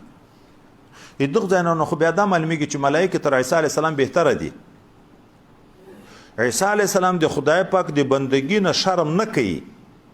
عیسی علیه السلام خود څه کوي؟ ملایکه مقرب هم نه کوي، خو ظاهر خدای چې معنا شوه نو هغه تر ده بهتره شوه. او الته د موږ مسله دا ده چې خواص د انسانانو چې انبیا علیهم السلام دي په خواص د ملایکه هم بهتر دي. نو جواب دا ده چې یا د خاص ملائکو خبره دلته ذکر شوی چې کروبین ورته ویل کېږي، عام ملائکو خبره نه ده، او دا یا یو فضیلت جزئی ده کلی نه ده. څه معنا؟ انسان په خوراک کې، په چکاک کې، په پوښاک کې، په کور و مسکن کې، د مرض په علاج کې، د ضروریاتو په پوره کولو کې، په هر چیز کې الله ته محتاج ده.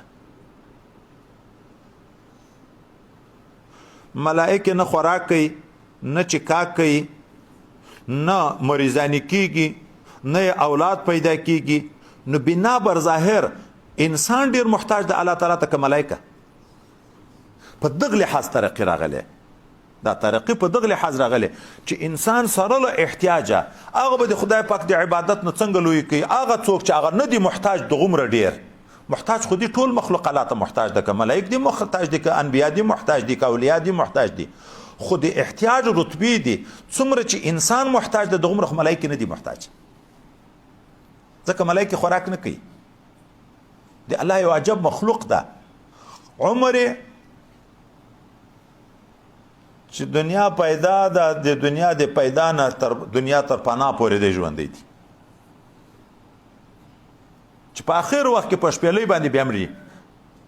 په هغه کې ما څلور ملایکې پاتې وي، هغه بیا وروسته یکې بعد دیګرې په ترتیب باندې مري. خو په دا ټول عمر باندې د خوراک چې کاک یو شی هم نشته، نه ضرورت شته، نه احساس شته. د خدای په ذکر د روح حیات ژوند ده، هغه یې بس ده. موږ په ملت باندې الله ته محتاج یو، په سکند باندې الله تعالی ته محتاج یو.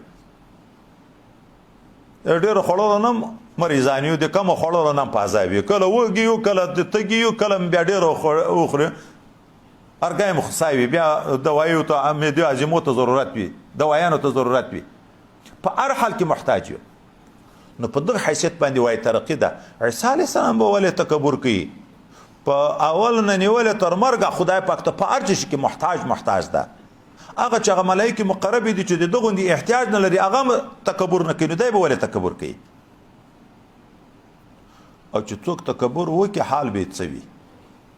چې څوک تکبر وکړي حال به یې څه وي؟ ومن یستنکف عن عبادته، څوک چې تکبر کوي، شرم کوي د الله د عبادت نه، ویستکبر لوی کوي، فسيحشرهم الیه جميعا، الله به راټول کې ټول خپل ځان ته ټول په ورځ د قیامت باندې، بیا به نو په قیامت کې فیصله وي.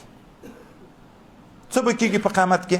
فاما الذين امنوا وعملوا الصالحات، نو هر اینا هغه خلک چې ایمان راوړی وي او نیک عمل کړي، فیوفیهم اجورهم، پوره به ورکړي خدای پاک اجر د دوی، ویزیدهم من فضله، صرف هغه اکتفا نه ده، الله به ور زیادت هم وکړي د خپل فضل نه. یا خو وایي دغه زیادت ده چې څومره اعمال انسان کړي، دغه اعمالو خو ټول ثواب ده، خو یو په لسه ور زیادت ته ده، نه حسې نورې ور زیاتې ورکوي، چاته یو په 200، چاته یو په 1,00,000، یو عمل په یو کم 50 کروڑه. او لوی نه لوی زیادت یاده ده للذین احسنوا الحسنى وزیاده، چې الله تعالی خپل دیدار ورکړي، چې دغه په هیڅ شي قیمت نشي پوره کولی څوک. واما الذين استنكفوا، او هغه خلکو چې شرم کوه او استکبروا تکبر کوه د الله تعالی د عبادت نه، نو فيعذبهم عذابا الیما، الله به عذاب ورکړي دوی ته عذاب ډیر دردناک. ولا یجدون لهم من دون الله، دوی به نه کې پیدا د خپل ځان دپاره غیر د الله نه ولیا څه دوست ولا نصیر، نه کومه کوونکی. په دنیا کې که د کومو خدایانو عبادت کوه، هغه به هم د دوی د عبادت نه بیزاري کوي. چې د چا یې ملګرتیا کړه، ملګری به هم د ملګرتیا نه بیزاري کوي. دوست نشي پیدا کولی کافر، مددگار نشي پیدا کولی کافر. یا ایها الناس قد جاءكم برهان من ربكم وانزلنا اليكم نورا مبینا. یا ایها الناس، ای خلکو، قد جاءكم برهان من ربكم، په تحقیق سره راغلی د تاسو ته دلیل حجت ښکاره له جانب د رب د تاسو نه، چې رسول الله صلی الله علیه وسلم ده. د ده په نبوت کې هیڅ شک نشته، د ده په معجزو د ده صداقت تاسو ته واضح ده. نو دا دلیل ده د خدای پاک په تاسو باندې. وانزلنا الیکم نورا، او موږ نازل کړی د تاسو ته نور مبینا ښکاره بیانونکی، چې هغه قرآن عظیم شان ده.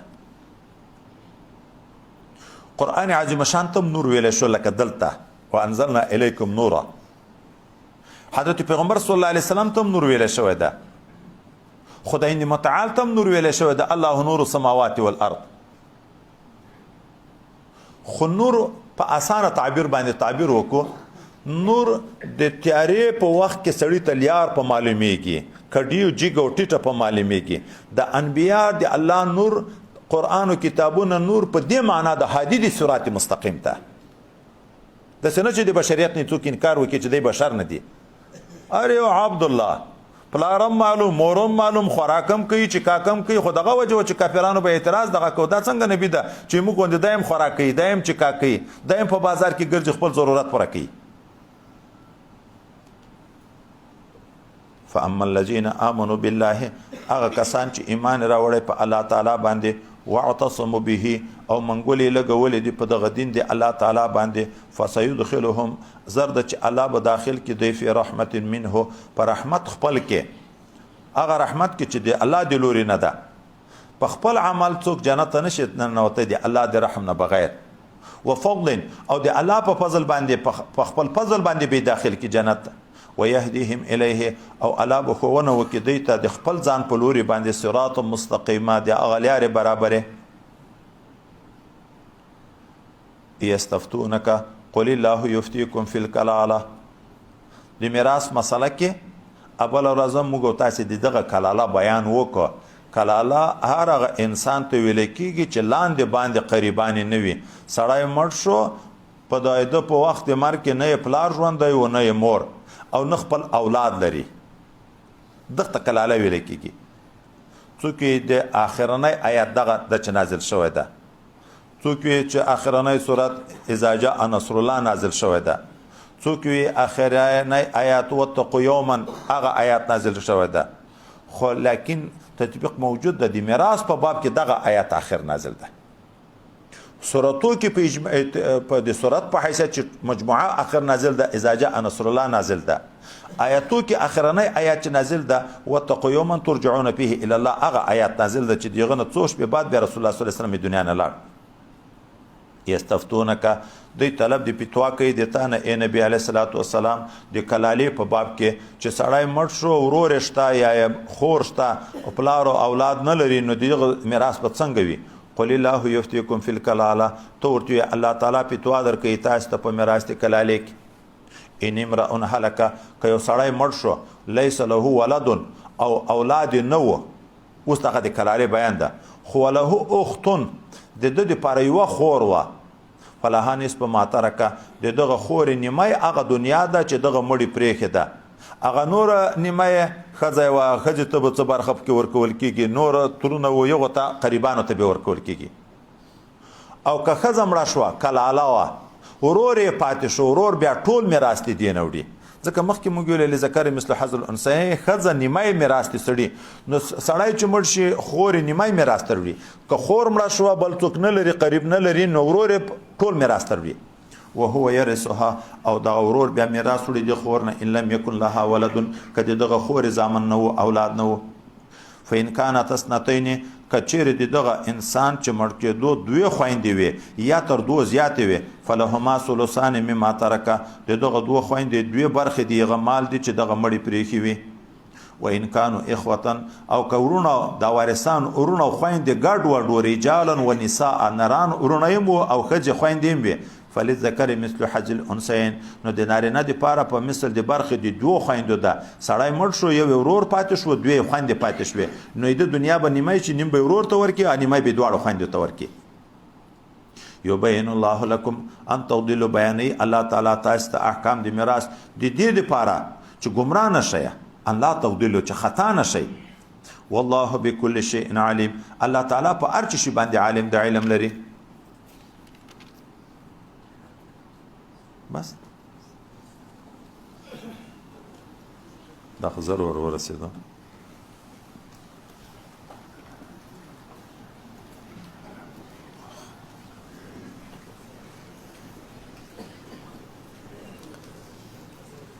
ترجمه خبره بعضی مرګري خو بیا هم نو وخت راغله اول خبر به شای نه اوریدلې نو کوم مرګري چې میزونه مخ کې خي قران شریفونه مخ کې خي هغه مرګري دي حتی الوسع کوشش کوي چې د نور مرګري نه خپل میز ته مخ کې ځان ورسي چې بیا ورسته راځي او خپل میز ته ځان رسي په دا ټولو خلکو کې نو خلکو تم تکلیف ته د قران عظیم شان هم کله بیا ادبي راځي په پورته کوي د قران عظیم شان بیا ادبي هم راځي ښه خبره ده د چې نه ده چې دا تقسیم شوی ده چې په دغه ځای به بله ورځ څوک نه کینی د دورې غونې کال خو نه ده چې کوم مخته خلک راځي هغه د مخته کینی چې کوم خلک مخته راځي هغه د مخته کینی چې عائشہ نفس راځي هغه د شاته پس کینی دغه سي ترتیبوار اوله نه د طرفونو ډکیږي نو چې نور څوک راتله هغه به شاته کینی دا به ترجیح نه وي چې د ما میز مخ کې یې د میز د مخ کې د خو ته شاته شوي تعین خو وی په جماعت کې چې مکروه د خود دغه ځای ته وی چې په خپل ځای دی بل څوک ودرېږي بیا ته په خپه کېږي د خپګان ځای خو د کراهیت ځای خو دغه ده نو ته څوک چې مخ ته خواهش لري چې مخ کې کېنم مخ ته ځان دې مخ ته ورسي او څوک چې شاته شو نو هغه خو الحمدلله ټولو ته رسیږي لوډ سپیکر دی غږ رسیږي په غږ کې څه مشکل نشته حتی پاس چت کې خلک ناستي چې دلته نه ځایږي پاس ناست وي یو ته خبره رسیږي خو د آداب لحاظ دا ډېر ضروري وي نبی کریم صلی الله علیه وسلم یې د جمعې په ورځ باندې چې څوک وختي غسل وکړي پاک کالي واغوندي خوشبويي استعمال کړي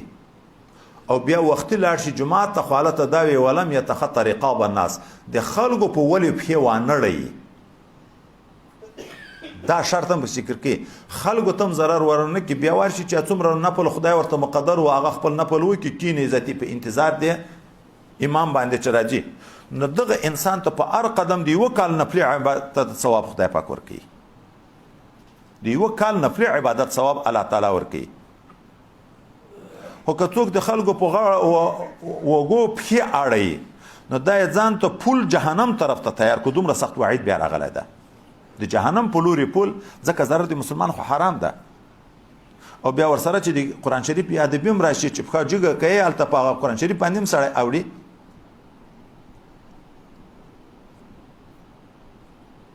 نو دغه خبره په لحاظ کوو که نه د جماعت کې هم کوشش دا کوئ چې چا اول صف کې زړه وي چې په اول صف کې ودرېږي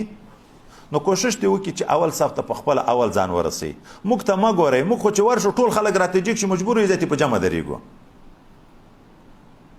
موږ خو اخر ته راځو دغه دپاره لکه هغه امام چې راغی نو امام چې راغی ذاتې خلک ورته درېږي خو دا جنګ هم د موږ سره څوک نه کوي موږ ته خو خپل ځای په خپل شوق دی پرېښوي د موږ د طرف نه تعین نشته چې ما په ځای هر څوک ودرېده حرامه ده که زه په خفه شم د خفګان د موږ د طرف نه تعین نشته دا د خلکو د طرف نه پرېږدي په خپله د دې احترام ده نو هلته هم کوشش دا وي چې وختي لاړ شي او د سهار په لمانځه کې هم د دغه نه بعد کوشش دا کوئ چې لږ لږ رامخته کېږو ځکه وختونه خو بدلیږي نو چې هره ورځ اعلان کوو هره ورځ اعلان نه بغیر تر اوسه په پاوکم باندې کوو آینده کې مثلا په شل کم باندې څو ورځې بعد به بیا په 25 کم باندې خو ورځې هغه در فرق کوي نو هغه چم وختي وي نو ذاتي په جامه کې داسې نه چې خلکو تر وګو کې اړې خلکو ته تکلیف رسي دا شاین بم نه وي کې او چې څومره وخت لا چې د عمر د خدای رحمت په انسان زیاته کدل ته ترجمه ته راځي او که جمع ته راځي د دواړو یو خل حکم د خدای قرآن ته چې څومره مخ کې دي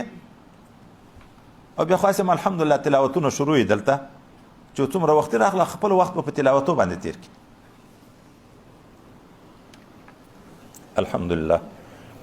الحمدلله رب العالمين والعاقبة للمتقين والصلاة والسلام على حضرة رسوله محمد وعلى آله وأصحابه أجمعين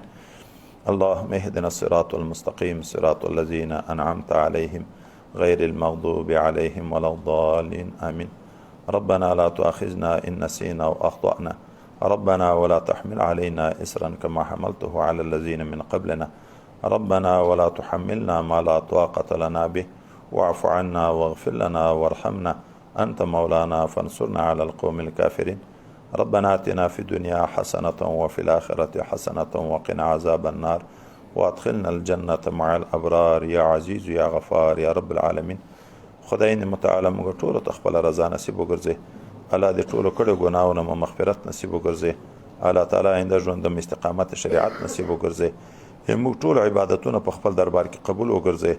الله تعالی آینده کې توفیق د عبادت په خې اخلاص ته نصیب وګرځي خدای دې متعال په هر عمل کې اخلاص او د تا رضا نصیب وګرځي الله تعالی څومره مسلمانان چې موږ ته دعاوي کوي یا د موږ نه دعا غواړي اخلاص کې محبت کې خدمت کې معاونت کې رب کریم دې ټولو په شر دروس حاجتونه دینی او دنیوي د غیب د خزانونو پر خدای پاک بندیان د اهل اسلام د بند اخلاص کې قرضداران د اهل اسلام د قرض اخلاص کې مریضانو د اهل اسلام ته شفا کامله نصیب کې مسافر د اهل اسلام په خیر او عافیت خپل کورونو ته ورسه به ودو ته نیک صالح ودونه نصیب وګرځي به اولادو ته نیک صالح نارینه اولادونه نصیب وګرځي چې اولادونه د نیک صالح نیک عمل ورته لوی وګرځي موږ زمان د موږ ورېرونه د موږ شاګردان د موږ مریدین د موږ مخلصین محبین معاونین الله ټول په خپل حفظ و کرم کې وساتي، ټولو ته علم ظاهر او باطن کې ترقي نصیب وګرځي، د دنیا او د آخرت خوشحالي زندگی ټولو ته نصیب کړي. موږ د مشایخ کرام او اساتذه کرام او والدین او حقداران او درجات عالیه جنت الفردوس د تا رضای تا دیدار نصیب کړي، چې ژوندي د الله په ژوند کې برکت کې صحت او عافیت نصیب کړي، موږ ته توفیق د ادب او د خدمت نصیب وګرځي.